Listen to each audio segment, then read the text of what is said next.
Buenas noches and welcome to In the Know, brought to you by Racing Post and Coral, ahead of the Lanzarote Hurdle and a Coral-sponsored card at Kempton on Saturday afternoon. My name is Ross Brierley and I'm here in this bathroom/IKEA-designed Airbnb in Spain, ready to take your account number, please. In the Spanish call centre that I'm apparently broadcasting from.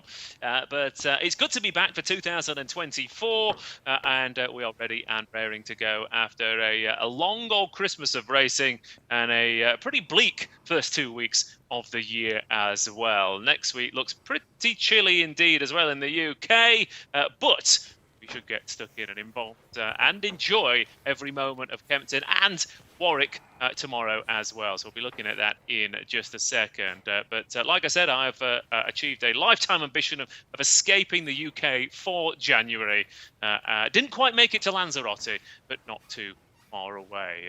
But it is live and interactive, so wherever you are, you can get involved. Get involved on that YouTube chat. Hello to Duncan Evans, to Matthew Slate, to Offworld, to Joe Norris, to Music Mike, to Daniel Valentine, to Jorge Lozano Lima. Good evening to you. Buenas noches y bienvenidos al show, according to Google Translate, which is all the Spanish knowledge I've got. Apart from mi cumpleaños es el 3 de diciembre, but that's a long way away for sure.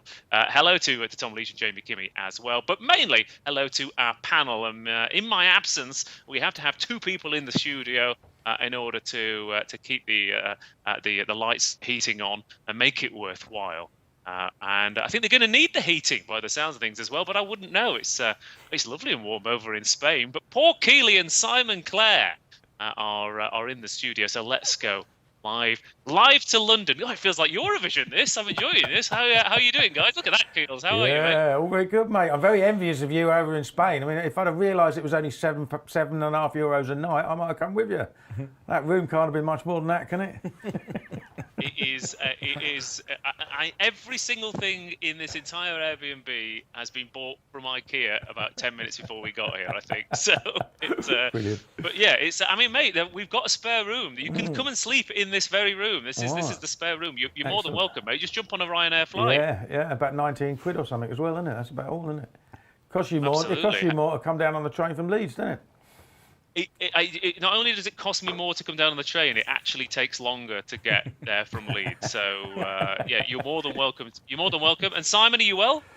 Yeah, listen, obviously you couldn't make it in, so I had to come in, but no, I'm well. It's absolutely freezing. You've done the right thing. We had rain last week. It's freezing this week. It's going to be even more cold, I think, next week. So yeah, I'm very envious that you may not be in Lanzarote, but Valencia sounds quite cool too. Yeah, there we go. Look, I'm getting into the swing of things. There you go. So I've got myself a little Valencia scarf. Although I did admittedly, Keels, we over Christmas you were pretty ill. I think everyone was ill over Christmas. I felt dead smug that I'd managed to avoid it. I got over to Valencia, went out on New Year's Eve, woke up the next day and had COVID for an entire week. So while I have been in Spain, I did spend the first 4 days of 2024 on the sofa watching Netflix, which I could have done at home, to be fair, mate. So, but how have you enjoyed the start of the year, guys? It's been fairly rough, I think. Any dry January? Anything going on? Well, I've never really got this celebrating New Year business on the 31st December. Everyone, the big party, big cheers and all that. You spend the next 4 weeks saying, I hate January, don't you? and it's pretty much like that, and it's been rubbish so far, hasn't it? It is. I mean, I think the other thing, I don't really know why dry January is such an odd thing, isn't it? Like, the 1 month you think you need a few drinks to kind of get through is January, isn't it? It's cold, it's dull, So yeah, I think of all the months to sort of not drink. Well, I was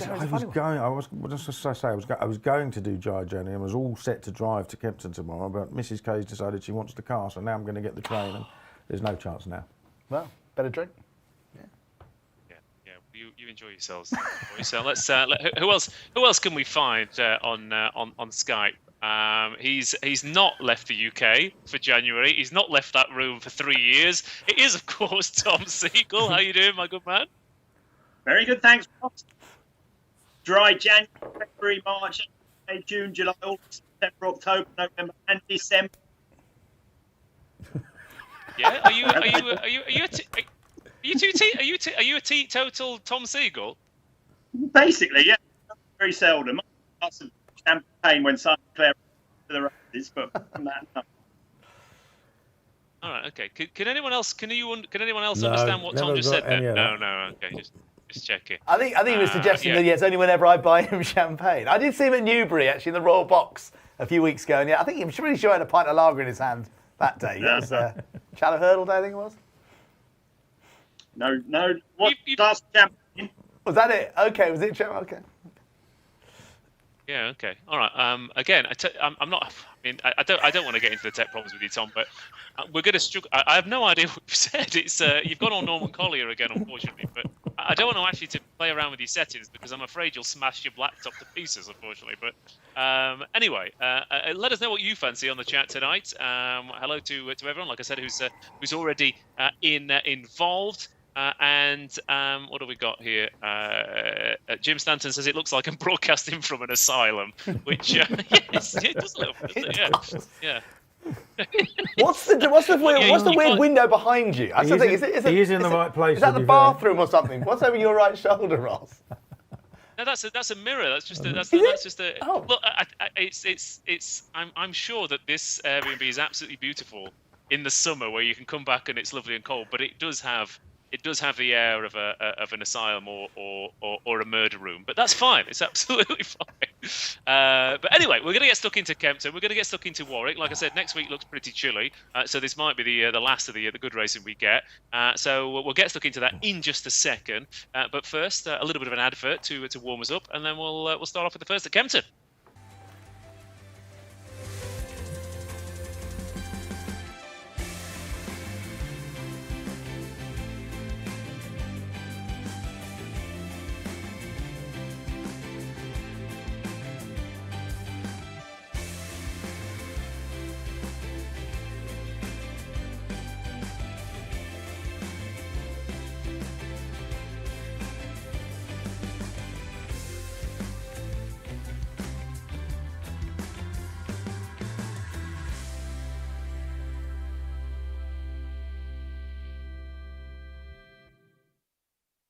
Right, then kicking us off over at Kempton. Then we kick off with a juvenile hurdle over at the minimum trip, and we've got quite an interesting lineup here. To be fair, Caliph de Burley is 6-4 favourite. Carlo de Joie is 2-1. All in You 3-1. Roaring Legend 9-1. Yellow Star is 20s. Galactic Jack is the 33-1 outsider of the bunch here. So just the 6 of them lining up. But French imports, Caliph de Burley making his first start for the Paul Nicholls stable in those recognisable John Hale's colours. We've also got All in You, who comes over for Noel George, now owned and ridden by David Maxwell. We've already seen Carlo de Joie on that one's first start for Nicky Henderson over at Doncaster, where he was a beaten favourite. But that race has worked out bizarrely well, with 2 horses going back to the flat and winning in maiden and handicap company. So we've got quite an interesting lineup here, Keels. And I think of all the Cheltenham races that people are looking forward to so far, the Triumph Hurdle is one of the only ones that still looks completely wide open. So there is room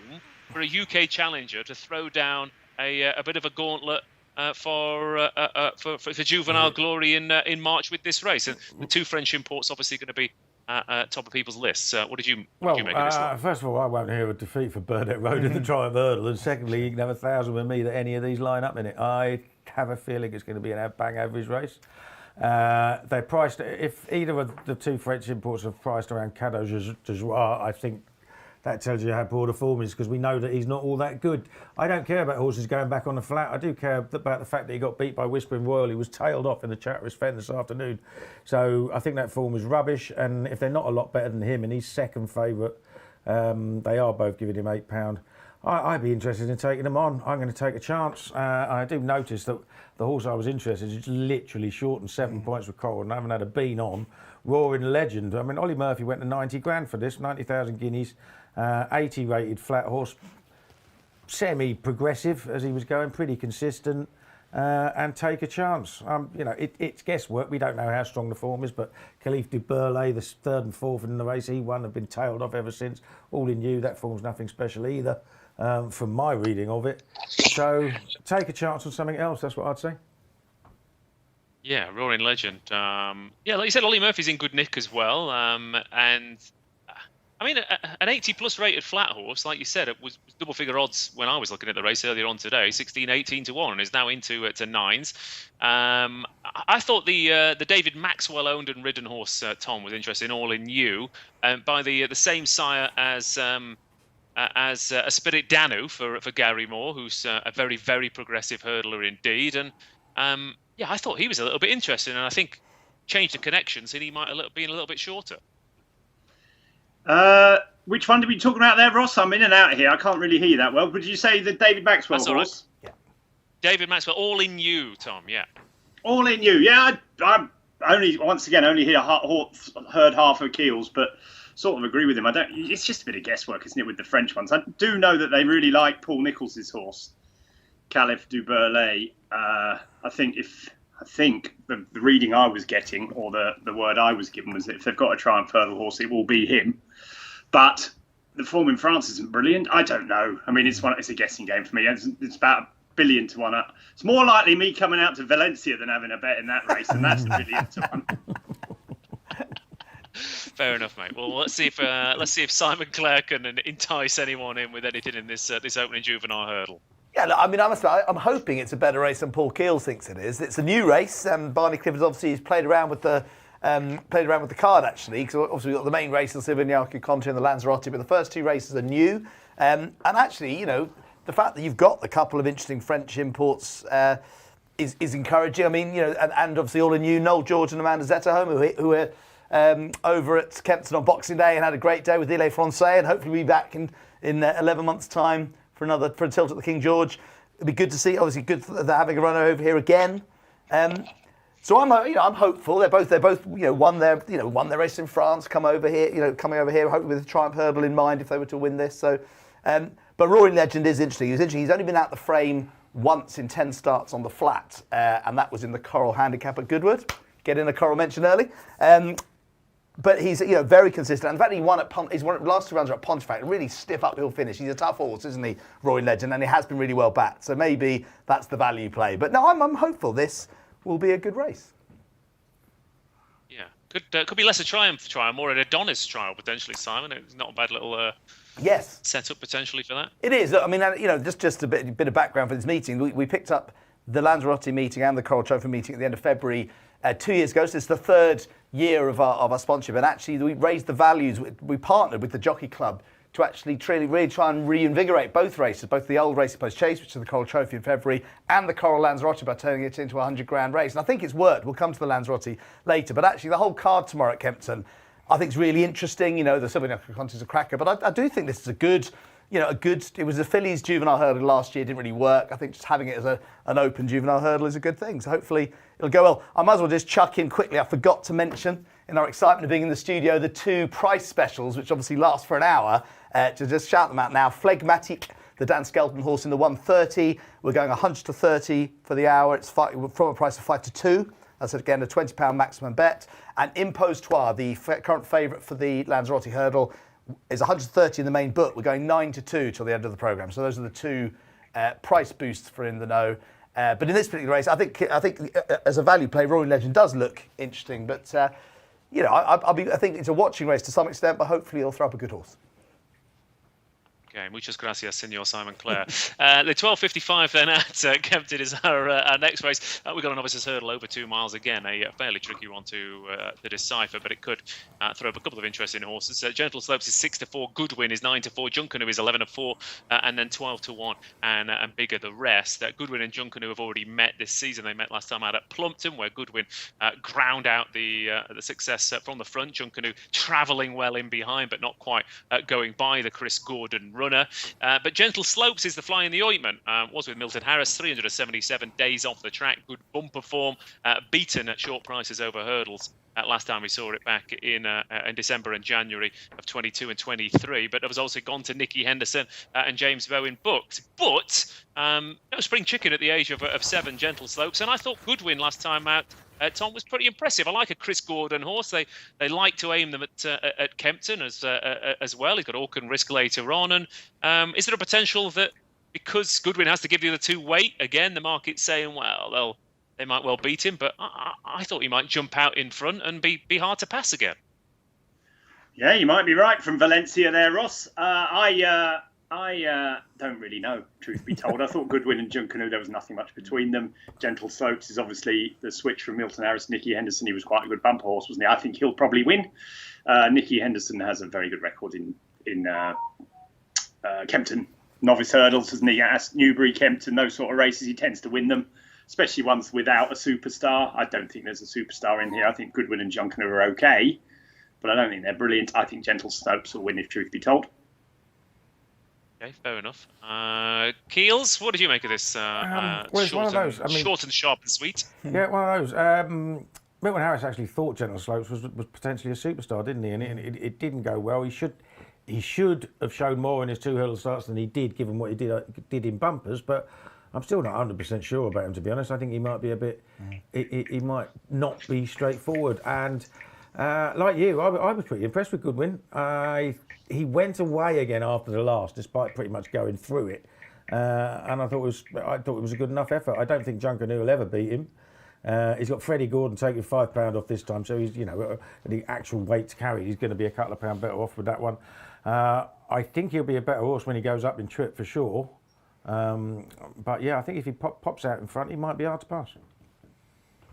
Okay, very well. Any offers, any angles, Simon, before we move on to the feature races? No, I think Keel's nailed it. I think Goodwin looks solid at 9-4 actually. Yeah, 6-4 Gentle Slopes looks short enough for a horse who sort of hasn't been seen for a while and was well beaten in his last 2 starts. So I'll be with Goodwin, and we can move on to the plethora of races we've still got to study. Lovely stuff, yeah. Okay, then Goodwin, yeah, I think 3 selections and Gentle Slopes 1 for Tom Segal. As we move on to the 1:30 then over at Kempton, we are over the bigger obstacles now, 3 miles of the distance for this handicap chase. And Chianti Classico and Phlegmatic are 5-2 joint favourites here. Latitude 4-1 Gustavian, 11-2 Durasha Counter, 13-2, 18-1 Manila Trump, 20-1 the outside of the bunch, Marauder, and a small but select field, and 3 horses in particular who in rattling good form. Chianti Classico can barely lose a race. Won 2 hurdle races on the bounce, was unsurprisingly outclassed in the Albert Bartlett, then went over fences this season and has won nicely at Chepstow and then at Ascot last time out. But is up against Latitude, Mr. Kealy for a yard who were in suddenly rampant form. They had 2 horses, one of which won by half the track at Doncaster the other day. Mel Rowley with Alex Edwards in the saddle, and also Phlegmatic, who I almost think that he might well have been aimed at this race. He's been running in better races, but this looks very winnable for Dan Skelston's charge. So, what did you make of the 3 at the top of the betting? Yeah, it is very, very winnable for sure. I mean, the thing about Chianti Classico is you talk about traders being in full like Mel Rowley, then you look at Kim Bailey. I mean, his form's fallen off a cliff. 29 runners, 30 days. This is what he's done in January. 12th of 18, pulled up, 7th of 13, fell, last of 4, 3rd of 5, 8th of 16, 7th of 11, pulled up, 11th of 12, 9th of 10, 6th of 16, but beaten 40 lengths and pulled up. Like, I mean, do you want to back a horse at 5-2 when the trainer's in that sort of form? And the annoying thing is, Kim Bailey has got plenty of horses with chances tomorrow that you could fancy. But you've got to be worried about that. Now, I'm really, really good at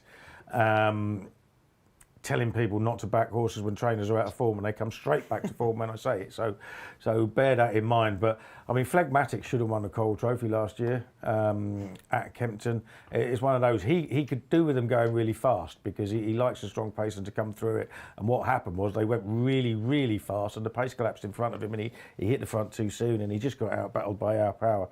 I think he's the one to beat, and I think Gustavian is the other one who is the threat. They would be my 2 against the field. I think it's between those 2. I think he'd be much happier on better ground than he was at Aintree last time, and he's well handicapped on his best form, and he's a tough horse. But it is Phlegmatic for me. It's about time he won, and he's got some cracking form round here. Yeah, I agree. Yeah, his record at Kempton on ground that isn't soft. His first, second, and like you said, it was that hour power defeat where he's been.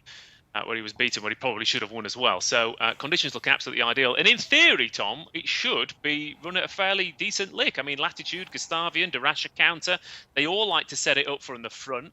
Again, the one thing I absolutely hate about race analysis is trying to judge pace, because we've discussed plenty of times when there's no front runners, some everyone else tries to nick it from the front. It becomes a strong pace. You think there's 3 front runners, and everyone looks around and someone gets an easy lead. But on paper, Phlegmatic should get the race run to suit. Yeah, I mean, exactly. I mean, he's very good at Kempton. Keels has summed him up perfectly. The only thing is, he's 5-2, isn't he? He doesn't win very often, and he's 5-2. And I know it's not a very good race, but I don't know. We sort of know where we are with Phlegmatic. He might well go and win his world handicap, all that sort of stuff. But 5-2, he's not for me. Trying to find the one to take him on with, I think, is really tricky. I thought Latitude had a chance, like you say, on his course and distance form from last year. Like Keels, I thought Gustavian might be the interesting one. He was just half a length, or just nutted by Moroder at Exeter last year. He was giving him 1.5 stone. Now he's getting weight. Moroder is not completely out of it himself. No, he's not. on his Bet365 form, is he? He was second in the Bet365 off a very similar mark to this. So I think you can make a case for all of them. Darash Encounter ran better last time. I know he's 12, but he's dropped in the weights as a result. I think Phlegmatic's the most likely winner. I don't want to back him though at 5-2 because he just, as I say, he just doesn't win that often. But if I was there, and I'm not going to be there because I've been watching Reading play Port Vale for all ticket clash, I'd probably be backing Gustavian because I backed him last time at Aintree, and I thought he stuck on pretty well. Really, it was that race where there was that day when the ground was absolutely horrendous. He went off way too hard under Sam Twiston Davis, but he sort of fought back to get second and was running the winner down again at the line, obviously at a long distance. But I think 3 miles on good ground is what he wants, and so I could see Gustavian going well. He would be my alternative to Phlegmatic. Hey then, Gustavian and Phlegmatic, potentially at Kempton, and Reading versus Port Vale. Deary me. Anyway, but look, everyone has their own interests, I guess. But you, my friend, are a sucker for punishment. But as for on the chat, you mentioned Moroder. Moroder's interested in each way, says Tom Leach. And to be fair, you can put a line through those 2 soft ground runs, can't you? And like you said, on that Sandown form and the Doncaster form before that on good ground, he would have a little bit of a squeak, so he could be a big price. But a few opinions there. So I'm with Phlegmatic. Keels with Phlegmatic. Gustavian potentially for Tom. What about you, Simon? Yeah, I mean, he's very solid, isn't he? Obviously, we're 100-30 Phlegmatics. If you don't like the 5-2, just take some of that 100-30. In Dan Skelton's Labrad's blog, he sort of says, this is a drop in grade really from his last run when placed at Ascot in that valuable race. He's got Tristan Durrell on board. I think he's only £2 higher in the weights than his second in that Coral Trophy. So he looks, and his Kempton form is brilliant. So he looks very solid. Interesting, I mean, we haven't mentioned him. Just seeing there seems to be money around for Minella Trump at a big price. Can you make it? I mean, he obviously was a very consistent horse, rose through the ranks, but he's just been disappointing the last couple of runs. But he is dropping down the handicap. Can you make anyone fancy or got any angle on Minella Trump? Well, I mean, he's got a chance at his best form if he comes back, hasn't he? It's one of those, isn't it? But, when you're out of form... Yeah, you want to see a bit more before Who's backing him? I don't know. Just notice he just seems to be like maybe it's in the context. Well, the other thing is we're going 3 places, not 2 in this. So I mean, it's a what is it? A 7-runner race. So we're going to 3 hang places. on a minute. Isn't Dan Skelton a Coral ambassador? He's a Labrad's ambassador. Well, Labrad's ambassador. Well, same thing. Yeah, same thing. He is a Labrad's ambassador. No, listen. So you're pushing Phlegmatic out. What's all this about? I'm not pushing anyone out. I'm just sort of here. That's the boost. Yeah. What's going on? No, what I'm saying is, it's the traders are doing exactly. We don't know. Listen, I think Phlegmatic's got a brilliant chance. Yeah, I think so. This is good. Simon clearly needs to cut. I'm going to stay elsewhere from now on because Keels is getting tested. See, this is what it's like, Simon. When I'm in the studio with Keels, sometimes you'll throw him a question and he'll throw it back at you like you're some idiot that's just walked off the street. And you'll say, "What about this horse?" And Keels will just look at you and you'll go, "He's never won over this trip. He's got absolutely no chance." And you think, "Okay, fair enough." And now you're getting it. Now you're getting that feeling. How does it feel? Well, I think you earn your money. That's all I can say. It's tough being in here. I'm looking forward to being on Skype again with my blurred background. Absolutely. Right. Okay. That's a 3-mile handicap chase. Yes. And I'm on Skype. Dean Parnchie says, "What swimming pool are you in, Ross?" Well, I'm not in a swimming pool, Dean. I'm in a David Hockney painting of a swimming pool instead. It's a lot classier. So, Moving on then to the 207 at Kempton, otherwise known as the Coral Silviniaco Conti Chase, a Grade 2 contest where only 5 of them line up again, which is the kind of numbers you expect from this race these days. However, not necessarily saying we're going to get a superstar performance throw down here in this Grade 2 contest, but it is an absolutely fascinating lineup of horses. We've got Banbridge returning for the first time since his entry victory. We've got the luckiest horse in training in the shape of Pic D'Orhy. We've got Edward Stone stepping up in trip for the first time since he placed in Handicap Hurdle Company at the Entry Festival a couple of seasons ago. We've got Not Long Till May, whose only 2 defeats over this trip were behind Stage Star at Cheltenham. And we've got Janadil as well, who's a 12-1 shot and is a regular in these kind of events and chased home Allaho last time out over at Clonmel in the Oil Chase. So 5 of them, Tom Segal. Again, we always look at these races. I'm going to say to you, it's a good race. Whether they are fantastic horses for the grade, whether they're going to be winning this and genuinely coming down for a Ryanair challenge is a completely different proposition. But every single one of these horses has earned his place in this lineup, and there are, I reckon there's arguments probably for backing all 5 of them. Which one were you on? I think it is a very good race, Ross, and I could see any of them winning. A couple of these having a chance in the Ryanair. Why not? It's not a very good race, the Ryanair, is it at the moment? And Allaho's what, 6-4, 7-4? Did I see the other day? Or 2-1 was it? But he didn't show much. I didn't think in the King George. I think there's every chance that a Banbridge or a Edward Stone or a Not Long Till May could run a big race in the Ryanair myself. Personally, today I thought there were doubts about them all, apart from Not Long Till May, who I thought might just have the best form anyway, the best form this season, not the best form overall, obviously, because Edward Stone won an Arkle. But I thought this season's run behind Stage Star in the Paddy Power was especially meritorious, considering he sort of gave the outside to no one. He sort of Buffalo Girls all the way around the outside, Not Long Till May, and stayed on really well to be second. The same happened in the Turners.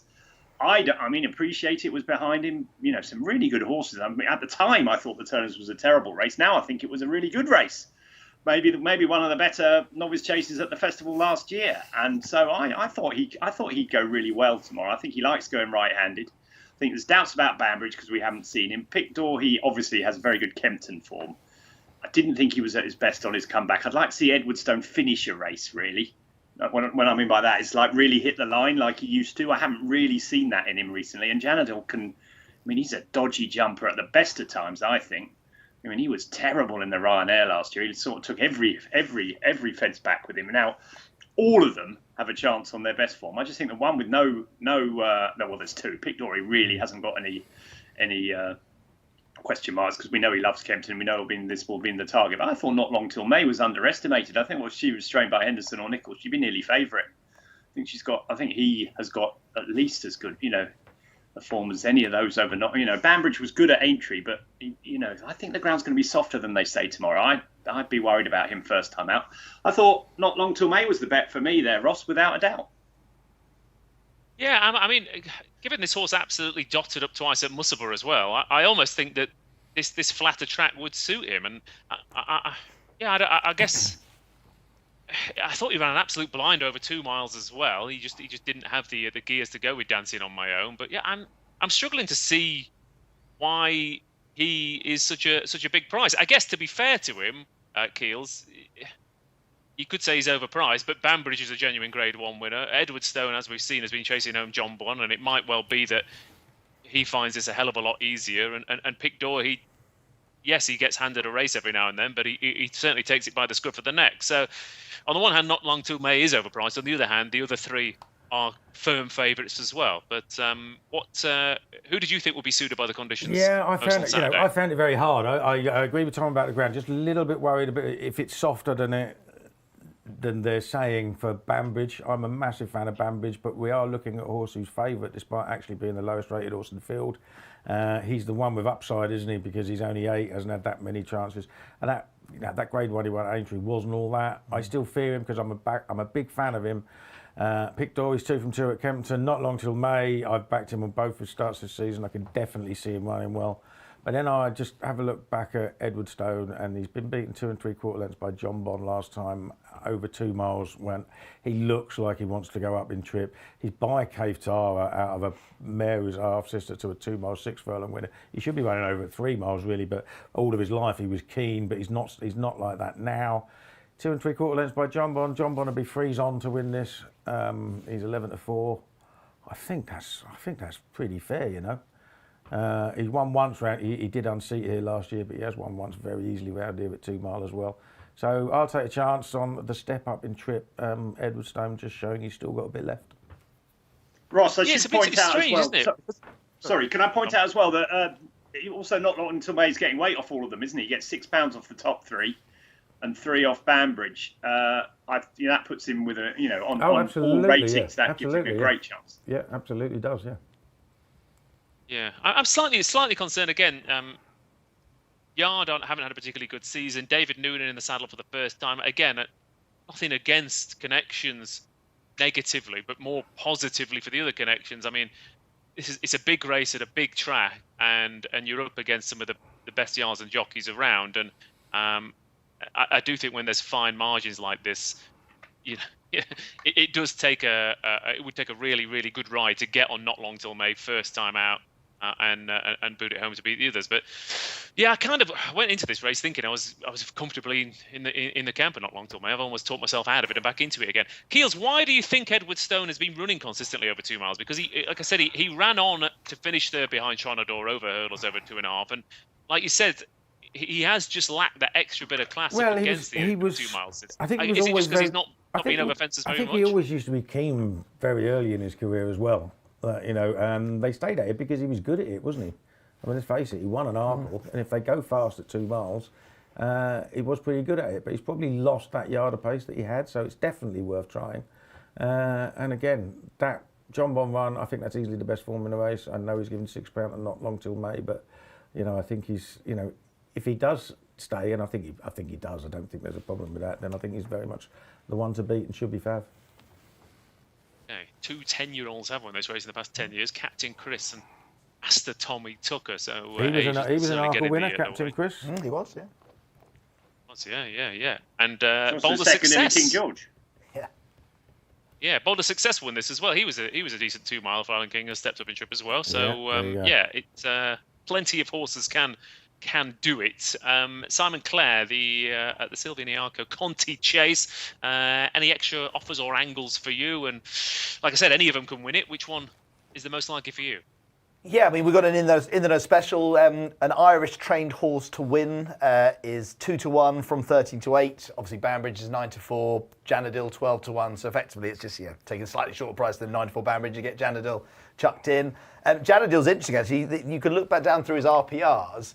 And he has loads of RPRs in the 160s, similar to the other contenders. He's capable of running big races, isn't he? And it's just he often finds one too good, and And Willie Mullins, funny. Willie Mullins outside the Cheltenham Festival doesn't have that great a record, does he? I mean, Janadil often finds one very good horse too good as well. Allaho and the likes, yeah. So he's almost unconsidered at 12-1. Yeah, he's got some really good Grade 1 form. And look, I know we sponsored the race. I would say this, but just to put it in context, Pic D'Orhy won last year, beating Clondor Castle, Paint the Dream, St Calvados on the downgrade, Cool Cody, and Angel's Breath. And here we have Banbridge, this progressive horse, Edwardstone, an Arkle winner, Pic D'Orhy is obviously a good horse. It's a good race. It's a fascinating race. Yeah. And I always tend to gravitate to the kind of the proven horse. And the more I look at Edwardstone, as I say, it's mad that I couldn't believe he's only run once over 2.5 miles. You sort of thought he must have done, because he was actually entering the King George this year.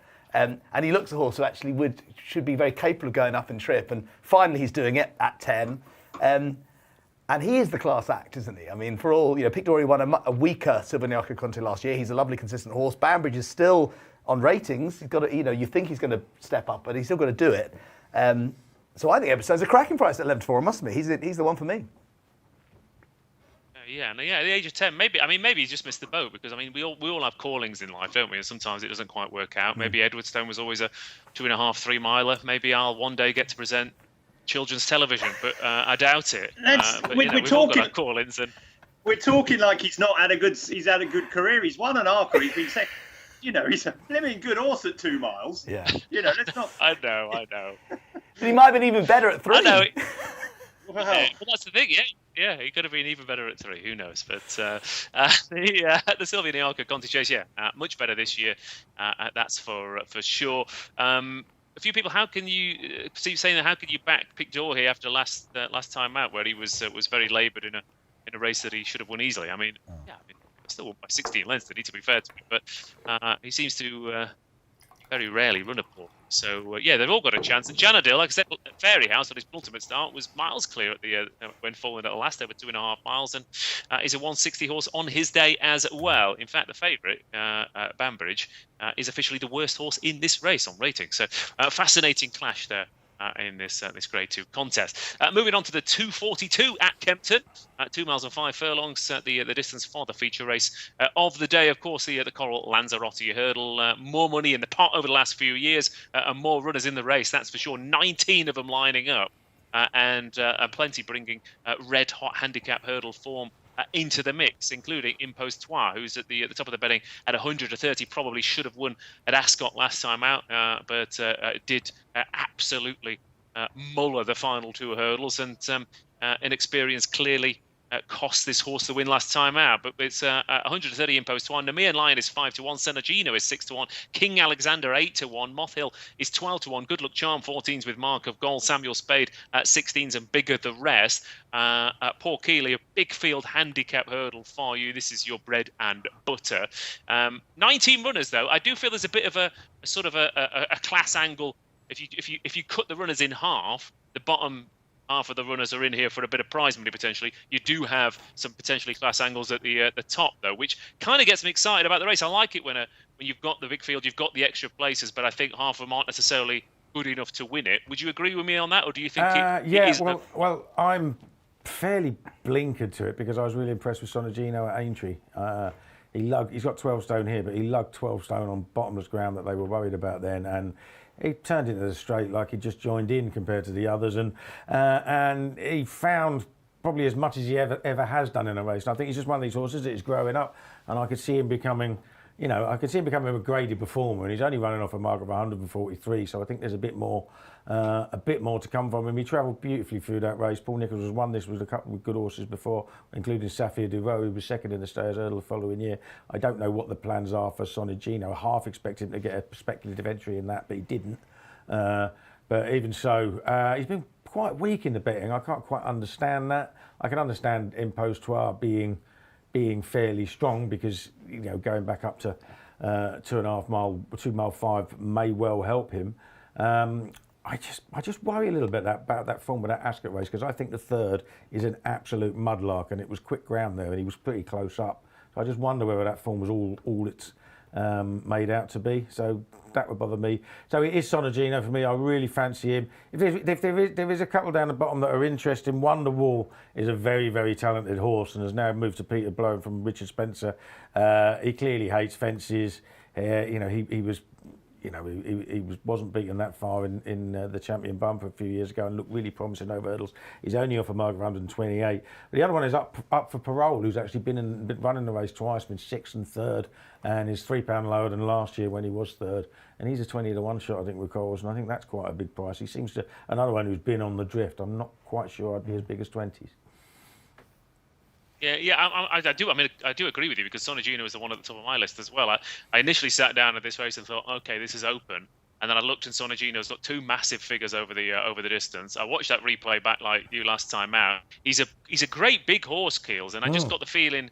I got the feeling sort of a year ago that I'm not entirely sure this horse's heart is completely in it. But I think, like you, he was just immature and growing into himself. And the way he travelled last time at Aintree, again, when I watched the replay again, I thought, I bet he doesn't find as much for pressure, but then he found plenty for pressure. He was carrying a big weight. He handles all conditions. He's beautifully bred as well. Like you, I was looking at it thinking 6-1, 5 places. I'd be pretty damn gutted if he's out of the mix. Yeah, that's right. Well, I backed him at 9-2 on Monday, so I'm going in again. Get double that, Keels, in a minute. Yeah, all right. Well, because Tom's about to put the mockers on it. Tom, why don't you like Sonagino? No, that's nothing wrong with Sonagino. There's nothing wrong with the top 3, is there? They've got a big class edge. I'd be surprised if one of the top three didn't win. Choosing between them, I thought was much harder than you guys obviously think. I think Impostoir will have no problem with the trip. She won. He keep calling her a she. I don't know why. He won at Taunton. I know that was a Mickey Mouse race, but he's bred to love the trip. I can't see him not staying 2.5 miles 5 or whatever it is. The same size on a Gino, isn't it? Yeah, Namilian Lion's the same. He won over 2 miles 2 at Kelso last year. Looked for all the world as though the further he went, he got past Colonel Harry that day on the run-in. Colonel Harry is a strong stayer, in my opinion. He'll want 3 miles in time. So I don't really see either of them not staying the trip. The only thing Sonagino, yes. The only thing I'm a big believer, and no one else does believe this, that the heavier the ground, the easier it is for top weights. And I thought he got in a terrible race and was just outclassing them through the mud at Aintree last time. Having said that, his previous run, when he finished in front of Namian Lion in the Greatwood, is really good form too. So he's right in there. The three of them, it'd be surprising if one of them didn't win. I think if there is a fly in the ointment, it might be Mott Hill for Neil Mulholland and Joe Transmission and Anderson, simply because he's the best of these on the flat. Apart from Namian Lion maybe, but in terms of flat ratings, he's a higher rated flat horse than Marco Gold, Samuels, all those ones down there. And his form's pretty good. He's won his last twice, last 2 runs over hurdles really easily. The Mulholland Yard's going really well in this type of races. And before that, he bumped into a horse of, I can't remember the name of it now, a horse of Milton Harris's that would have thrashed King Alexander, but for King Alexander falling 2 out. And he only got beat half length of him, giving him weight. I just thought down the bottom of the weights with Joe Anderson taking 5 off, he could easily hit the frame. So he'd be my bet just each way. But to be honest, if one of the top 3 doesn't win, I'll be really surprised because they look a class above.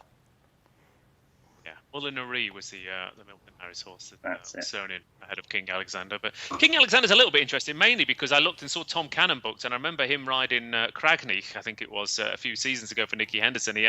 He rode 2 horses for Nicky Henderson in the space of a few weeks, rode a couple of winners and hasn't ridden since. So that's what you get for booting home a valuable winner, isn't it? You have to wait 3 years to get another valuable ride. And I will just throw one more in. What do we make of Auchenrisk, Keels? Because, Wonderwall, I feel like you've been following that horse off a cliff for about 3 seasons. Yeah, I haven't backed him. I've been doing the same with Auchenrisk. Well, Auchenrisk's got some good form, hasn't he? He's won a Betfair Hurdle, hasn't he? So... I'm not 100% sure 2 mile 5 furlong round here, and there's going to be so much pace on, and he's probably going to be part of it. I know he doesn't always make it, so that would worry me a little bit. Yeah. I just looked at him. I'm a little bit surprised that he's come for this race, and I don't really want to question Chris Gordon because I think he's an excellent trainer. So I'm interested to see how he goes. He's only a pound Tom higher, Lee says It's only a pound higher than when he won the Betfair Hurdle, and him and Farley Bay were about a furlong clear of the rest. So he's definitely, he's obviously been over fences and he's coming back. If he bounced back, I don't think the trip will be a worry. I'm a big believer that they're much more versatile, these horses, than we give them credit for. I think he'll stay all right. 25 to 1 would be a big price if he could bounce back. Yeah, that's kind of what I thought, but I could almost see him running an absolute blinder and then getting swallowed up over the last. But as for everyone at home, off Will says Quinta Demar looks a big price to me, 25 to 1. Samuel Spade for Aidan Kelly, great each way bet, no weight, likes Kempton. Yeah, he's an interesting runner for another yard in very good form in the shape of Ben Pauling. He looked like one of those horses who bolted up at Taunton last time out, and you thought, why the hell have you been running him over 2 miles for his career as well? So, and as for the rest as well, Impostoir, best handicapped horse in the race, and Joe Norris has back Sonagino, but took 6 to 1 and out to 7s already. So, not quite as bad an anti-post judge as Keels, but not far off there, Joe. Simon Clare, what have we got for the Coral Lanzarote then? Like I said, cash on the table, big field lined up, and surely extra places and offers, please. Yeah, and we've got 5 places. We've got that Impostoir 9 to 2 from 100 to 30 till the end of the show for a max of £20. So that's looking solid value. And we've also got a second special, actually, in the no special, Nicky Henderson to win the Coral Lanzarote. He's obviously got Impostoir and he's got King Alexander. We're going 5 to 2, either of the Henderson pair to win, which was a 15 to 8 chance, and obviously works out as value compared to the two prices. And look, yeah, I mean, we upped the value of this race 2 years ago. Cobbler's Dream won a very good first Coral sponsored Lanzarote 2 years ago when Marie's Rock was well beaten, and she's gone on to much bigger and better things. And last year, West Balboa was, won a tight finish. Was it Red Risk and Nichols in second place, and West Balboa's gone on to better things. And I think that's the point. If you make these races much more valuable, suddenly the trainers start to target them with their progressive horses rather than the more exposed ones, because it's worth winning this on the way up, isn't it? And we've kind of got that at the front three, as Tom said, Imposed to One, Amiens Line, Sonagino and King Alexandria in many ways. And then there are others like Mott Hill. And I think I'll throw another one in there, Serious Operator, who won Air at the Coral Scottish Grand National meeting last year, beating Hunter's Call. Disappointed first two starts this season, probably needed the first run, stuck in the mud. The penultimate run, but was quite impressive last time, beating Pentland Hills. And long way to, listen, they travel their horses, but the fact that Lucinda Russell's brought this one down here for this prize, I think speaks volumes. Serious Operators a 25 to 1 chance. You mentioned Mott Hill, a lot of focus tomorrow, I'm sure, and Joe Anderson. I was there at Plumpton on Monday. It was extraordinary. It was a big crowd. It was an amazing call by Tony Ennis. I'm sure that will be played out on ITV Racing and the racing channels tomorrow. And up for parole, I think, as you pointed out, run the race twice before. Jamie Snowden's having a great season, obviously won the Coral Trophy. So he's up for these Coral-sponsored races, so it would be no surprise to see him go well. But for me, I thought it would prize Serious Operator, but I'm really pleased with the field from a sponsor's point of view. Would be delighted if one of the progressive horses wins. It's good for the race, but you've got to look for a bit of value. And well done, Simon. Yeah. That was the world record Coral mentions in one go. Brilliant. Well, we sponsor a lot of races. What can I do, He's in the studio, Tom. He's got to make an effort. Now he's all the way in. But Keel's the Lanzarote angle for you? Yeah, I'm a massive fan of Sonagino. I wouldn't be surprised to see up for parole hit the frame again. Sonagino as well. Tom Segal? Yeah, I couldn't choose between the top three. I thought they all had very good chances. I instead thought I'd throw a few quid at Mott Hill because I think he's progressive and getting better. Okay, and Simon? Serious Operator for me, for Lucinda Russell. Yeah, lovely stuff. Right, let's rattle over to Warwick for a few races, shall we? As we have their classic chase day, of course, as well. With used to be a couple of graded races, just the one now, of course, with the Leamington Hurdle now taken out of the reckoning. But we've got a Pertemps Hurdle qualifier here, which is always entertaining to watch. That's for sure. Mel Monroe is 9-4 favourite here. Kintara 11-4. Martha Bray 5-1. Third win 9-1. Shallow River 9-1. Gentleman at Arms 11-1. Jaffroy is 12-1. The big breakaway 14-1 outside of the bunch. 8 runners then, and some of them trying to take home this prize. Some of them finding creative ways to fall into fourth as they go over the final hurdle here at Tom Segal, which always does put a bit of a dampener on backing a runner in a race of this nature. But there's been interesting money from Mel Monroe, who is bred to be a stayer and is finally getting the correct trip. Kintara, another Mel Rowley horse who's in fantastic form as well. And you've got old friends like the big breakaway Third Wind and Gentleman at Arms who run in these type of races year in, year out as well. But again, top heavy with the potentially unexposed progressive types in this race. Yeah, I don't think you want to be sliding around trying to sneak into fourth if you're Mel Monroe, because you probably won't get into the Pertemps final. She's only rated 132, is she? You will now, Tom. You will now. Very easily. Yeah, didn't 2 years ago, did you? Yeah, I know, but it's first 4 now, isn't it? I mean, you got in on much. You got in about £10 lower last year. Yeah. I know, but I think that'll change. I think that was an anomaly. I don't know. I would. Well, I'd be scared anyway. I'd be scared if I was rated 132. I might be wrong, but I would be worried. I wouldn't want to be going down any bunch in the weights. You know, if you finish third or fourth, beating 8 lengths here, you'll go down a couple of pounds. Maybe you'll get in. I'm not sure. I wouldn't be convinced. Anyway, I don't like her anyway. She sticks her tail out. She sticks her tail out at a horrendous. It just looks like me. She's got something wrong with her. You know, you watch every time she runs, she's got her tail straight out the back, out behind her, as though she's feeling something. I don't like. You know, she's up in trip. Good luck. It's not for me. Kintara's got obviously improving, going up in the weights. As a result, but I thought he might win.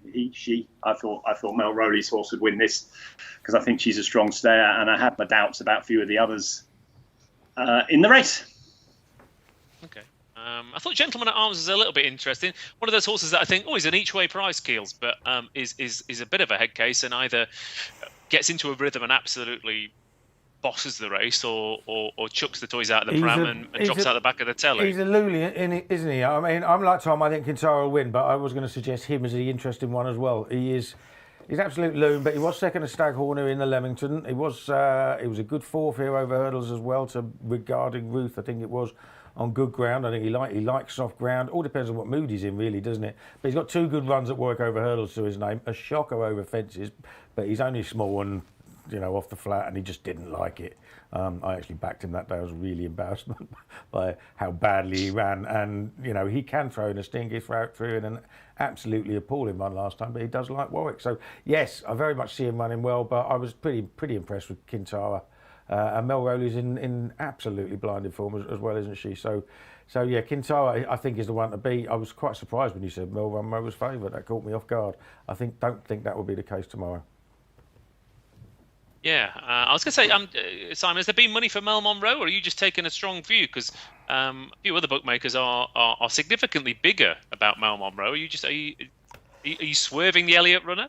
Yeah, I mean, we're top price Quintara, who seems to have been backed with other firms. So yeah, I mean, we've obviously the traders have sided with Mel Monroe against Quintara. So it'd be interesting to see whether that's right or wrong. But as I say, you could see the market shift.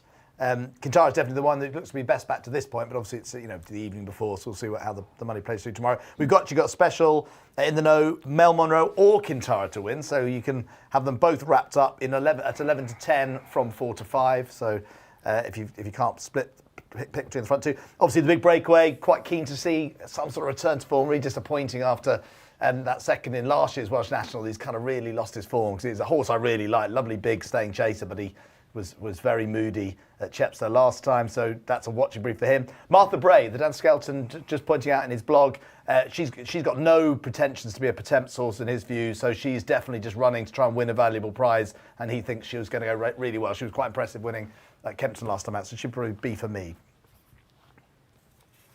But the big breakaway back over hurdles. I mean, Sporting John was a winner of this a couple of seasons ago, and he went moody over fences and dropped back to hurdles to good effect as well. So it has been done. The 224 at Warwick. The Hampton Novices Chase is up next. Grade 2 contest over 3 miles. Again, a little bit like the Silviniaco Conti over at Kempton. It's a fascinating lineup of runners taking each other on here. Grey Dawning edges it in the betting at 2-1. Apple Away 9-4. Broadway Boy 5-2. The Changing Man 6-1. Carbon King is a 50-1 outsider, but is still a progressive chaser off the back of a career best win last time out, albeit in handicap company at Foss last. But again, we only get small fields for these types of races, but first 4 in the betting, all absolutely fascinating for their own reasons. Paul Kealy, Apple Away, of course, was a nice winner in Grade 1 company at Aintree, kept on grinding, came on for that first win over fences, but the market going with Grey Dawning, who has really good course form. You've got Broadway Boy in there as well, who just keeps winning. And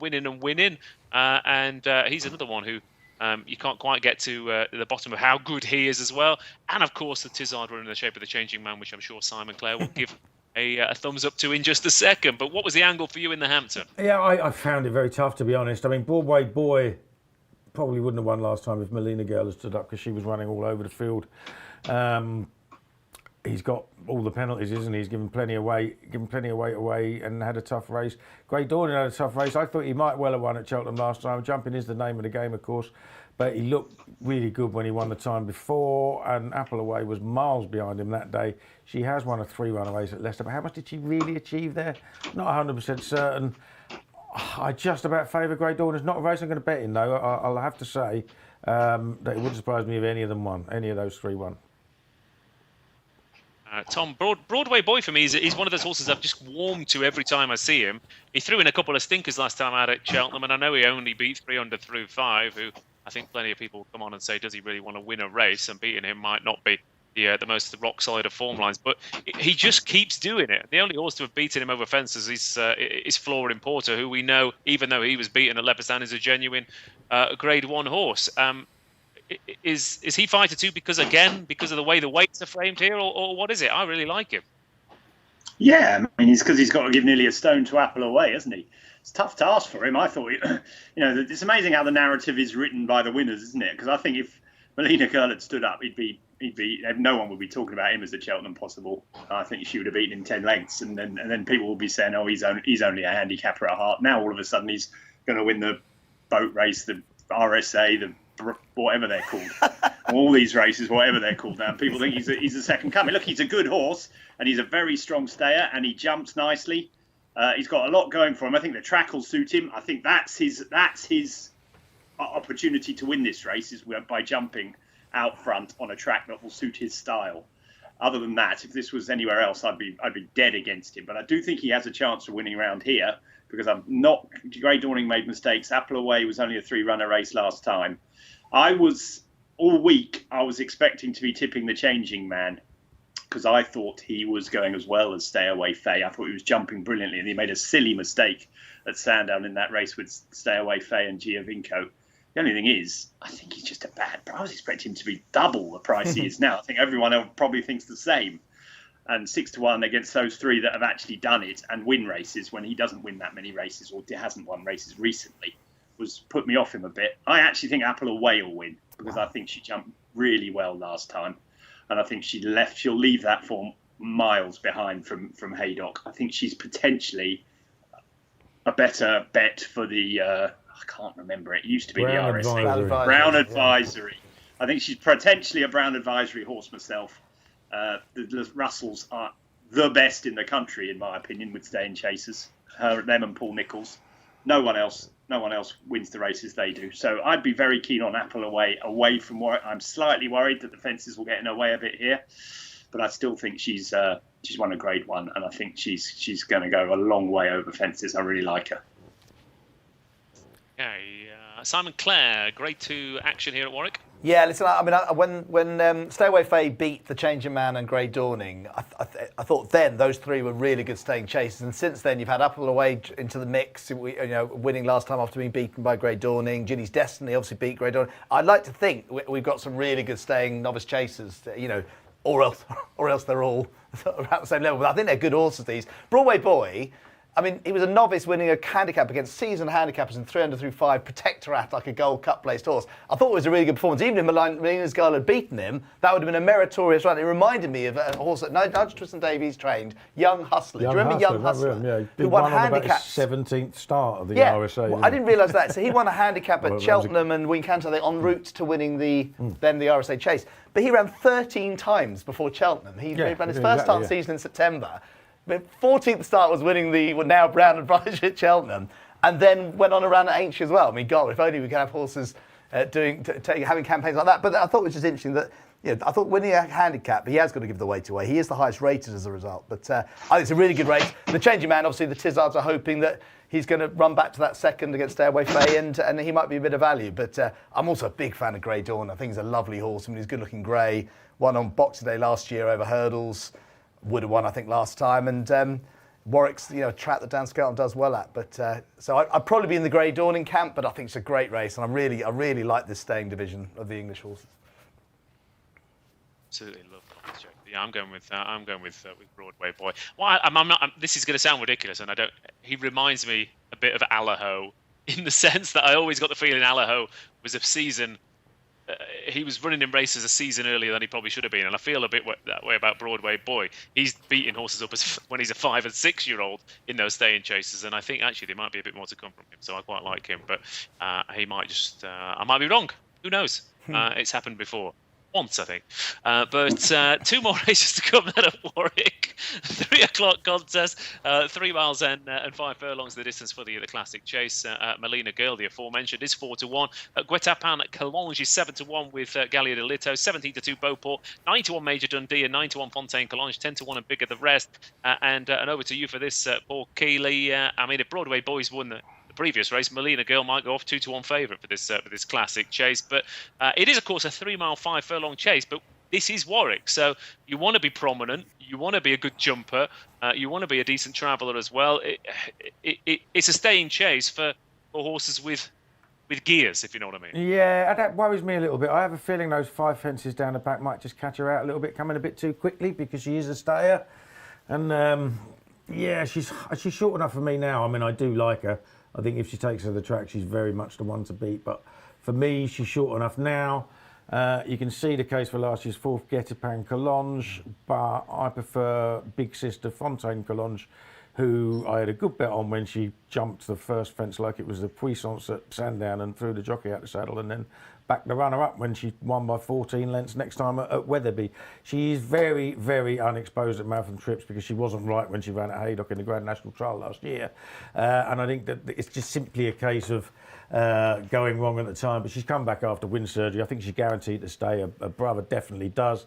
And if you like Guetapin Collonges, you've got to give a serious chance to Volcano, who, yes, was only fifth in the race last year, but was £10 out of the handicap. Has won all 5 of his other starts in chases at Warwick. Absolutely loves the place, and with the top 2 coming out, he's only £2 wrong now, and he's £15 better off with Guetapin Collonges for 3 and a bit lengths, I think it was, and it is, more than twice the price. I think with the extra places available, you've got to have a few quid each way Volcano.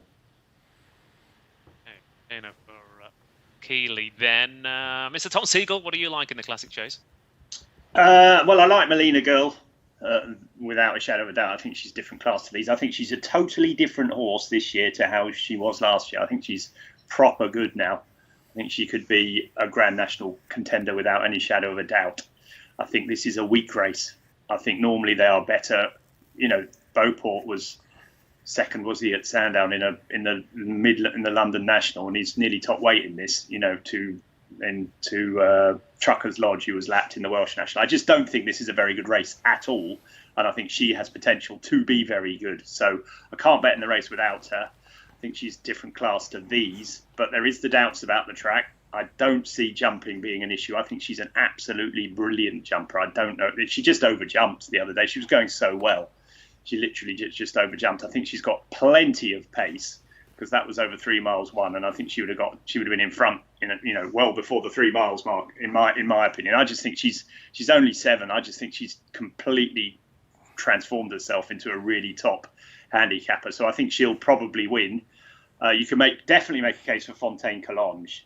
Neptune Collonges is in the family as well, isn't it? She's definitely going to stay the trips. Just whether she can get into the rhythm. It was only a 3-runner race or 4-runner race at Wetherby last time. I just wonder whether she'll get into the same jumping rhythm. She didn't at Sandown, obviously, but she's definitely got a chance. The other one I'd give a chance for is I think he might be the outsider of the whole field, is Rapper for Henry Daly. Simply because he's never had a chance over marathon trips, and he is desperate for marathon trips. He was 4th in the Broadway Boy race. He was hampered by Melina Girl's fall and stayed on really well. But he's always a horse that gets better as the season goes on, and I think that run will have brought him on again. He's got Alice Stevens taking 5 off. I like Alice on staying chases. I think she gets him to jump really well, as we saw at Musselburgh on Harry Derham's horse. I can't remember what it was called the other week. Fidero Vallis, wasn't it? Something like that. Whatever. But I think she's a good jockey. I think she's a good jockey for him, and I think he's going to stay really, really well. So he was 25 to 1 when I did the race earlier, and I thought if there's 5 places, he could definitely run into the frame because he's a strong stayer with some really good form. He won by 8.5 lengths at Cheltenham last year, and he flew up the hill. So if he gets into a rhythm, he's another one. So they would be my 2, Melina Girl and Rapper at a big price. Surely Rapper will get into a rhythm. Nice. Very good. Poorly name, but yeah, he was a little bit notorious BIG in the betting, wasn't he? But he's shortened up now. Not so Simon good. Clare, there we go. Extra places in the Classic Chase, Simon. Yeah, 14 runners are going 4 places. It's going to be a real test, this, isn't it? Soft ground, all those fences down the back to jump at least twice, probably twice. Yeah. I thought look, Melina's Girl, short enough. She's being backed as well. She was 92 into 4 to 1 now. Top weight though, 12 stone in that ground. I know she could be very progressive, but I think you've got to take her on. I thought My Silver Lining was interesting. Emma Lavelle's won this race twice before with the Clare Surf and the Shotgun Paddy. And looking at this mare's runs, she's never run beyond 3 mile 1, but she's always staying on down at the end. So she looks made for this trip, and she's only carrying 10 stone 4, which in the ground I like, and I think she could go well. And obviously the guys have made cases for others. So I'll probably go with her and probably take on the favourite, but she's being very well backed. And very quickly, one more race for us. 3:35 at Warwick, a salvaged veterans final here. Handicap chase over the 3 miles, where I Write is 5-1 favourite. Good Boy Bobby 13-2. Ramses de Teye 7-1. Thomas Darby 8 is his Sam Brown, and 9-1. A bigger the rest. Veteran pundits then for the veterans handicap chase. Paul Kealy, what's the angle here? Surely a horse who's only won one race in 4 years is worth taking on at the top of the betting. What did you like in it? Absolutely, I will genuinely be very disappointed if Ramses de Teye doesn't win. He's clearly been laid out for the whole season. He had a couple of runs in spring qualifiers, having finished second in the race last year. First time out last year. He went to Warwick in a qualifier. He won it by 9.5 lengths, thrashed some of these. I mean, Saliba Dallin, who was favourite this morning but has come out, was in that race, was miles behind him. He got himself into a great rhythm that day, absolutely hacked up. He's only £2 higher now. I know he's a 12-year-old. He ran in that race after wind surgery, off a long break. He's had wind surgery again. This has been the plan for the entire year. I will be very disappointed if he does not go very, very close. Yeah, the two I really fancy tomorrow in handicaps were Sonagino and Ramses de Teye, Keel. So we could have a cracking day, or I'll be crying into my sangria. Hopefully you'll be able to afford another night in that really expensive plush room you're in. Yes, exactly. Yeah, might be able to afford a second colour on the walls potentially. Tom Segal, the veterans chase. Yeah, quickly. I made a faux pas earlier. I said 2 very good trainers of staying chase. I forgot my mate Christian Williams. How can I forget him? He wins more staying chases than anyone. So there's 3: Paul Nicholls, Lucinda Russell, and Christian Williams. None of them have got any runners in here, but I thought I Write had a really good chance.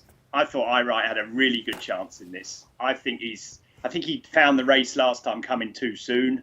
I don't know how he lost to Good Boy Bobby at Chepstow at the start of the season. He sort of went 15 lengths clear after jumping the last and got caught on the line. I think everything's right for him. I think he bounced the next time. I think he's had a good long break. He goes really well fresh. He's got a good claim of taking £7 off. I don't think any of these could finish second even in their best prime could have finished second in the races he did and the races he's run. I think he's got a really good chance with the claim of taking off the weight. So I get the idea of Ramses de Teye, this being his race, and I know he likes Warwick, but I think I Write will beat him. Okay, there we go then. Segal. We are running a little bit late, Simon, so you've got 5 words for this final race. Thomas Darby won at Warwick last time. Really classy horse. Ollie Murphy in great form. Thomas Darby wins. That's about 25 words. It is about 25 words. But again, if you say it in Spanish, you can run it all together really quickly, and it seems like it was only 5 words. Right. Again, we are on Spanish time, so it's an hour and 10 minutes for an hour-long show. Beautiful stuff, everyone. We've just got to wrap it up then by getting the best bets of the night, or as Google Translate tells me, the mejores apuestas of the evening. So the Naps on Lanzarote Day, starting off with you, Paul Kealy. Well, the good thing of the day is, let's be clear about it, the 157 at Fairyhouse, but the price has gone. So let's go for Ramses de Teye in the veterans. Good old Ramses. Okay, Mr. Segal.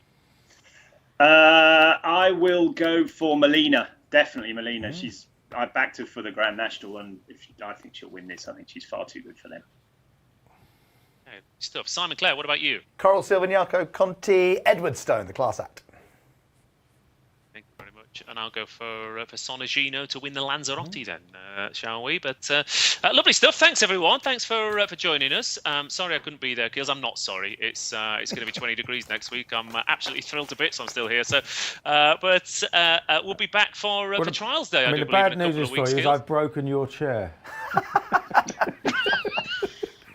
Of course, you're a presenter now, Keels, aren't you? Of course. So, yeah. How's it?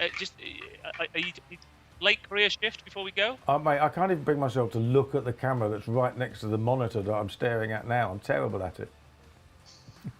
Right, okay, well, fair enough. Well, God loves a trier. So thanks, Tom, thanks, Keels, thanks, Simon, thanks, everyone, for watching. Enjoy Coral Lanzarote Day at Kempton tomorrow. And buenas noches.